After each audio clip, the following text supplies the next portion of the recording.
जय Hind. Class history summative assignment 1 के लिए हम लोग जो है मोस्ट इंपॉर्टेंट क्वेश्चन देखने वाले हैं इस वीडियो में।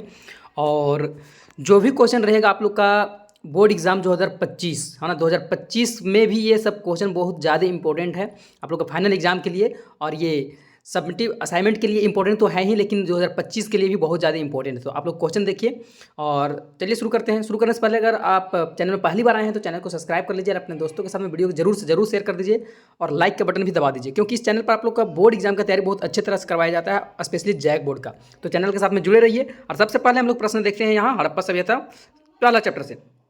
सबसे पहला प्रश्न आता है कि निम्न में से है ना, निम्न में से जो है वो कौन सा स्थान रावी नदी के किनारे स्थित है? तो मोहनजोदड़ो, कोटदीजी या कालीबंगा या हड़प्पा। तो हड़प्पा जो है वो रावी नदी के किनारे है।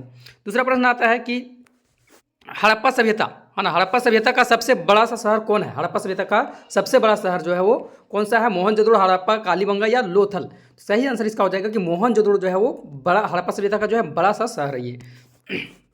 उसी प्रकार नेक्स्ट प्रश्न आता है तीसरा नंबर की सिंधु घाटी सभ्यता में एकमात्र बंदरगाह कहाँ स्थित है ना? तो वनवाली, लोथल, मोहनजोदड़ो या कालीबंगा। तो सही आंसर हो जाएगा लोथल, इसका बी नंबर लोथल। आगे प्रश्न आता है कि बौद्ध साहित्य के अनुसार है ना, बौद्ध साहित्य के अनुसार यहाँ पूछा है कि बौद्ध साहित्य के अनुसार भारत में कितना महाजनपद का विकास हुआ है बौद्ध साहित्य के हिसाब से है ना? तो 16 महाजनपद आप लोग पढ़े होंगे तो याद होगा, 16 महाजनपद। नेक्स्ट आता है पांचवा नंबर प्रश्न की दक्षिण भारत में स्थित भारत का एकमात्र जो है वो महाजनपद कौन सा था है ना? दक्षिण भारत की बात किया जा रहा है तो वहाँ से एक महाजनपद, मतलब जनपद आप लोग अगर पढ़े होंगे तो बहुत अच्छा से पता होगा कि जनपद किसको बोला जाता है, मतलब जो एक एरिया जो होता है। तो ये दक्षिण भारत में पूछ रहा है कि मतलब कौन सा है सो, है ना? तो ये अस्मक हो जाएगा। नेक्स्ट प्रश्न आता है अशोक के अभिलेख को सबसे पहले कौन पढ़ा था है ना? अशोक के द्वारा है ना, अशोक के द्वारा जो भी अपना अभिलेख जो लिखा गया था, जब उसका हृदय परिवर्तन हो जाता है कलिंग का युद्ध जीतने के बाद है ना, बहुत लोगों को मारे जाते हैं उसकी वजह से। तो हृदय परिवर्तन होने के बाद वो सबसे पहले एक अभिलेख लिखते हैं और उस अभिलेख को सबसे पहले जो पढ़ने वाला व्यक्ति है वो जेम्स प्रिंसेप है। तो जेम्स प्रिंसेप इसका सही आंसर हो जाएगा। इंडिका की रचना जो है किसके द्वारा किया गया है? तो इंडिका पुस्तक जो है उसका रचना मेगास्थनीज के द्वारा किया गया है। और एक अर्थशास्त्र का रचना जो है वो आपका ये हाँ, अर्थशास्त्र का रचना जो है वो कौटिल्य के द्वारा किया गया है और मेगास्थनीज का जो है इंडिका जो है वो मेगास्थनीज के द्वारा किया गया है। आगे 8वां नंबर प्रश्न आता है कि महाभारत का युद्ध कुरुक्षेत्र में कितनों दिनों तक चला था है ना? तो महाभारत का लड़ाई जो था वो लगभग जो है आपको कितना दिन, 18 दिन तक चला था है ना? 18 दिन इसका सही आंसर हो जाएगा, 8वां नंबर का 18 दिन।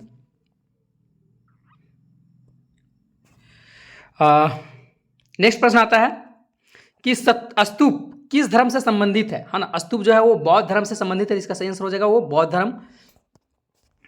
पढ़े होंगे आप लोग सांची का स्तूप इस तरह से। तो महावीर स्वामी का जन्म कहाँ हुआ था है ना? महावीर स्वामी जो है उनका जन्म जो है वो कुंडग्राम में हुआ था और ये लुम्बिनी में जो है वो आपका गौतम बुद्ध का जन्म हुआ था है ना? नेक्स्ट आता है कि मुक्तिदाता का कल्पना बौद्ध धर्म की किस शाखा में की गई है बौद्ध धर्म का? तो महायान है ना, महायान। 12 नंबर प्रश्न आता है कि पुराणों की संख्या कितनी है? तो पुराण जो है टोटल पुराण की संख्या जो है वो 18 है, तो 18 हो जाएगा।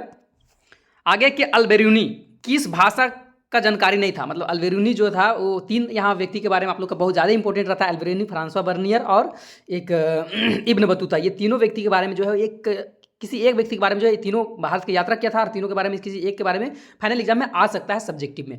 तो यूनानी भाषा को उसको अच्छा से ज्ञान नहीं था।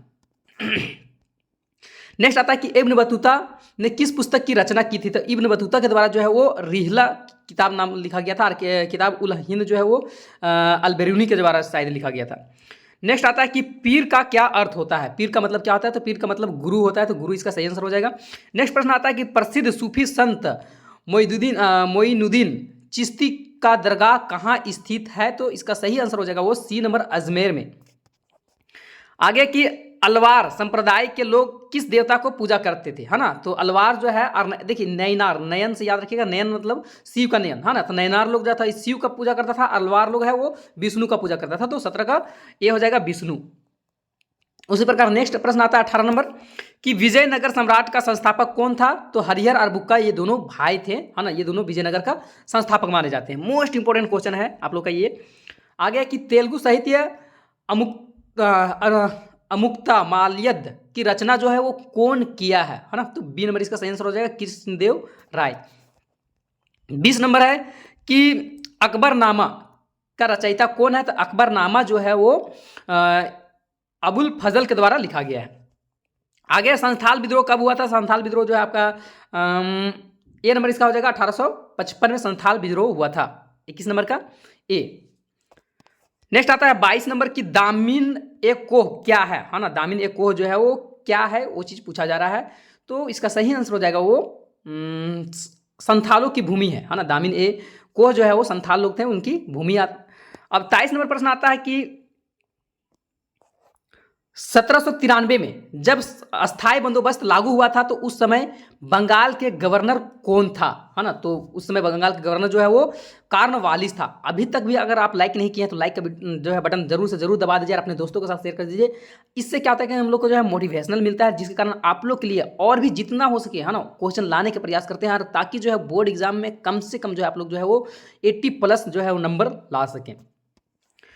24 नंबर प्रश्न हम लोग देखते हैं कि 1857 का विद्रोह का प्रारंभ कहाँ से हुआ था? सबसे पहले 1857 में जो हम लोग अगर भारत राष्ट्रवाद अगर पढ़े होंगे 10 क्लास में, तो वहाँ से आप लोग का ये सबसे पहला डेट आता है 1857 से। तो 1857 में जो विद्रोह हुआ था वो आपका स्टार्टिंग हुआ था सबसे पहले मेरठ से, हाँ, मेरठ से स्टार्टिंग हुआ था 1857 के विद्रोह।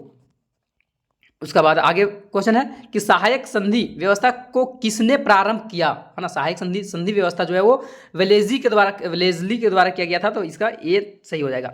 चौरा चौरी कांड कब हुआ था? ये भी आप लोग 10 क्लास में पढ़े होंगे, और प्लस में 10 क्लास में पढ़े ही होंगे, उसके बाद जो है 12 में भी आप लोग जो है वो पढ़े होंगे। बाकी ये सिलेबस में अभी तो नहीं है, अभी सितंबर तक में नहीं पढ़ना था। तो चौरा चौरी कांड जो है वो 1922 में हुआ था, लेकिन किस तारीख को, है ना? तो 4 फरवरी 1922 को हुआ था।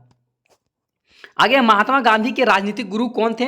तो महात्मा गांधी के राजनीतिक गुरु जो है थे वो 2 थे, है ना? एक जो थे वहाँ, है ना, दक्षिण अफ्रीका में, और एक भारत में। तो यहाँ इसका सही आंसर जो हो जाएगा, है ना, महात्मा गांधी के जो ये गोपाल कृष्ण गोखले तो थे ही, है ना, गोपाल कृष्ण गोखले थे ही, लेकिन एक और गुरु थे। तो अभी फिलहाल जो है यहाँ पूछा नहीं कि किस जगह का, है ना, तो गोपाल कृष्ण गोखले ही हो जाएगा यहाँ। नेक्स्ट है कि भारतीय संविधान सभा का अस्थायी अध्यक्ष कौन नियुक्त हुए थे? अस्थायी परमानेंटली जो है वो राजेंद्र प्रसाद इसका सही आंसर हो जाएगा। 28 नंबर को हो गया। अब 29 नंबर बचा हुआ है। भारतीय संविधान जो है वो लागू कब हुआ था? मतलब बना तो था 26 जनवरी 1949 ईस्वी को, लेकिन लागू हुआ था 1950 में, है ना, 26 जनवरी 1950। तो इसका सही आंसर हो जाएगा वो डी नंबर। लास्ट प्रश्न है 30 नंबर कि संविधान निर्माण के लिए कितना समय लग गया था? तो संविधान बनने में जो है वो 2 साल 11 महीना और ये 18 दिन लगा था। तो आई होप कि आप लोग का क्वेश्चन अच्छे से समझ में आया होगा।